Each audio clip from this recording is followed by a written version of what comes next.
Welcome to the Twist News. I'm Erica Gray. And good evening and welcome. I'm Don Pravda, and this is the Twist News.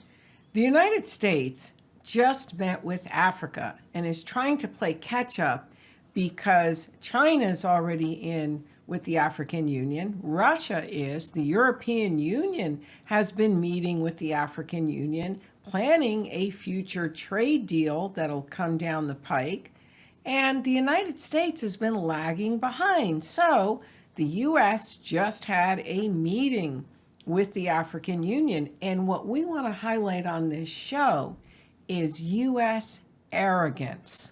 Don, any thoughts on U.S. arrogance? U.S. arrogance means, in terms of Africa, that we are accused of exploiting this continent and not emboldening it or improving it. And that's very simply, Africa is this enormous continent filled with education, resources, and beauty. However, the governments that are in charge in Africa are known to be dictatorships. And there's still a very loose sense of democracy. China doesn't care about the dictatorships. They just want the deals. China wants the ports. As far as U.S. arrogance, we're known around the world for our arrogance. And you read it on YouTube videos and comments, and you read it in comments on Facebook streams of just this hatred for the United States for its arrogance. But what we're going to highlight on this show is this arrogance towards the Africans.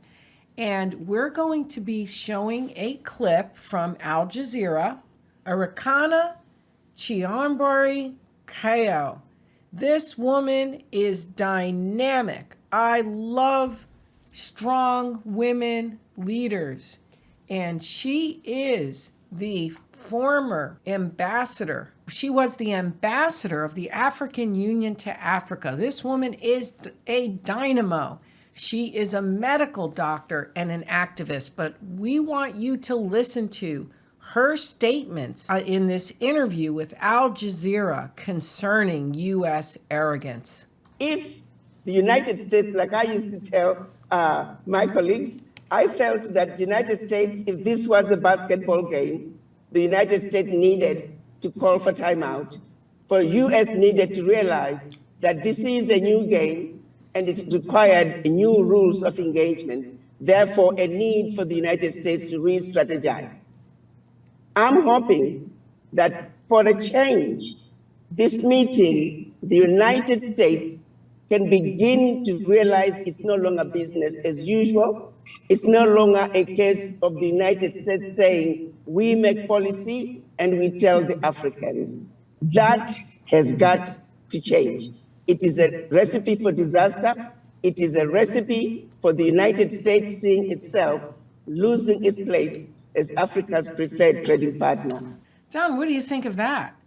Her statement about the arrogance where the United States just goes with its policy and calls the shots and doesn't even sit down and listen to the other side. What's your thoughts on that? Well, we better start listening to a lot of people over in this enormous continent, because there's some other players that also have their attention. And there's other nations who covet the professionals from Africa, who want them in their nations and to build up their countries. And it's very simple. The resources that's in Africa, its people, its beauty, its commodities that corporations have sought all these years. The African Union was launched in 2002, and it is now 11th in the world economies. And the African Union brings together 55 nations. It is 1.3 billion people, and it's got its own parliament, its own organization, and now they've got plans to be a union just like the European Union, with its own currency and common market by 2030. So, Africa, what's your thoughts, Don? The United States has not been paying attention to this new Africa. When I was a young guy, I worked for Senator Childs of Florida. He said until he was actually a U.S. Senator, he barely knew anything about an entire continent called South America. And and of course, South America is now practically part of America. Venezuela and Brazil and Miami, there's key states. There's people from all over South America in the United States. Likewise, Africa has been a sleeping giant. The people there do not want to be manipulated. They want their own way of life. They want their own sovereignty. Regretfully, they are compromised by dictatorships all over this land. In this African Union, they're working on the economy, and they also have a growing young population. So there's a very promising workforce that's going to come out of Africa. But also, we're going to listen more to some of her statements concerning U.S. arrogance towards the Africans. The failure of effective engagement with Africa is the and I used to repeat it all the time during my tenure. What really is behind the failure of effective engagement with Africa is the disrespect of the Africans. That's where the problem begins. If we cannot accept, if the United States cannot accept Africans as equal partners, if the United States, for example, let's look at this particular meeting, this particular summit. There was no defined agenda. There has never been defined agendas whenever they meet with African countries as individual countries. It's always the United States setting the agenda, the United States setting the policies, and the United States telling the Africans about the policies. That is no way to have any meaningful engagement. I mean, Don, she could basically, that statement just summarizes U.S. arrogance, and not just towards the Africans, but also towards other nations, but especially here towards the Africans. That is horrific. That's horrific, this attitude towards the Africans. It's among many things that has to change in U.S. policy. The arrogance, though, we're the United States, we, and Biden definitely has that attitude. We're the United States, we call the shots. And we're making decisions that are just shocking. Like, we don't want China to get ahead in certain industries, so we sanction and we cut it off, and we make it strategy and planning so that China can't get ahead in those industries. I mean, it's just unbelievable. It's unbelievable. We've got almost a ruthless attitude and arrogance, but this arrogance towards the Africans. Well, the point of the matter is already nothing is going to come out of it because it is a one-sided conversation. Right. Where is the agenda? The agenda should have been published way in advance. The African leaders should have been given opportunity to also state their position so they can come up with an African position that can then be discussed alongside the American position. So the fact that it is a one-sided conversation, that is yet going to be another useless meeting with no outcomes. But again, I'm going to keep emphasizing the reason this is happening is because there is a disrespect for the Africans. There is a general feeling that we don't need to hear from the Africans. Their opinions do not matter. That wherein lies the problem. Why were the Africans not consulted? Why were the Africans not part of an agenda? Why was there not even an agenda like what happened during the FOCAC meeting with China? Don, that's just shocking. I mean, there's almost no words for that level of arrogance towards the African leaders and African continent nations. I mean, there's almost no words for that level of arrogance. We need them to enter discussions and trade agreements and treaties, and we need honorable commitments from America to Africa. The attitudes have to be changed. No, I think And, it's you know, more so- like exploitation Right. of some of the resources. Right. There was something that was agreed, but it tends to be in that direction. But I mean, just this arrogance that the United States has, and this disrespect of the African people and the African nation.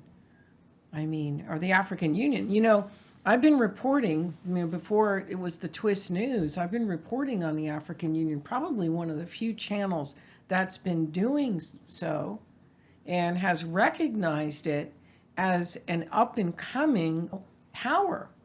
And one of the poles in this multipolar world that we're in. But China was smart. China recognized it. The European Union is smart. They recognized it. The Russia recognized it. Why is the United States lagged behind and have this arrogant attitude? Doesn't the United States know that the pecking order has changed and we're in a different geopolitical lineup? Right. Well, apparently we're not changing rapidly enough and just doing things the old way. Mm-hmm. And we could use a lot more common sense, vigor. Yeah, it's like who's down in Washington? Who's consulting? I mean, Well, didn't they get the memo? maybe the same people who are running Afghanistan for us. Maybe it's a lot of the same folks. Oh, that disaster. Yeah, that's Wait, we can list all the different U.S. disasters, and that's one of them. Africa's going to be the next U.S. disaster, But- by the way. We also have to worry, Erica, about poverty and starvation, a lack of water in these nations. And it does behoove the United States and other foreign powers to help to avoid catastrophe. Well, that's Wouldn't you actually agree? what the European Union is doing. Good. And also with the idea that if they help to build Africa, then they're going to have this great future trading partner. China's got the Belt and Road Initiative, different African countries. And again, the United States is going to be the loser because these other countries are already, or these other empires are already in line to benefit when Africa really ends up not being 11th on the list, but goes up even further. And the United States is not going to have a deal. We're not going to have a deal when we have that kind of arrogance. Nobody's going to want to deal with the United States. I mean, who wants to deal with somebody like that? But we're still formidable, enormous, one of the biggest players in the world. They will deal with us. But for how But- long, though, Don? Right. Our dollar is teetering on collapse. True. It's How look, long? How long, Don, will we be this You know, formidable? it's a messy we are, world, you're right. and We're in terms of currently are, global but politics, how long? Africa, and other powers. It's Mm-hmm. it's been a very dirty business. Yes. I'm sure a citizen in the Congo has very different sensibilities Mm-hmm. than somebody who's in Duluth, Minnesota. Mm-hmm. They knew the Portuguese colonialism, and then they eventually have their own nation, but it remains very poor with a high level of death from various diseases. That's what we tend to do on this show is we highlight stupid U.S. foreign policy. So We do. the policy with Africa is really, really dumb because it doesn't take a rocket scientist to see that where Africa is going to be in a very strong position and powerful position down the road with its union, it's more than likely going to have a single market, a single currency. It's going to just become stronger. And meanwhile, the United States will not be in on that market like China, Russia, the European Union. So that's it for today's show. Hope you found it informative. Be sure to check out our Amazon store. We've got a link below. Help support this channel by purchasing products that we choose. And if you have any product ideas, definitely let us know. And stay tuned for future broadcasts. Don, any final words? Shalom, shalom, shalom. Peace be unto you during these critical times. Happy holiday season. Happy New Year.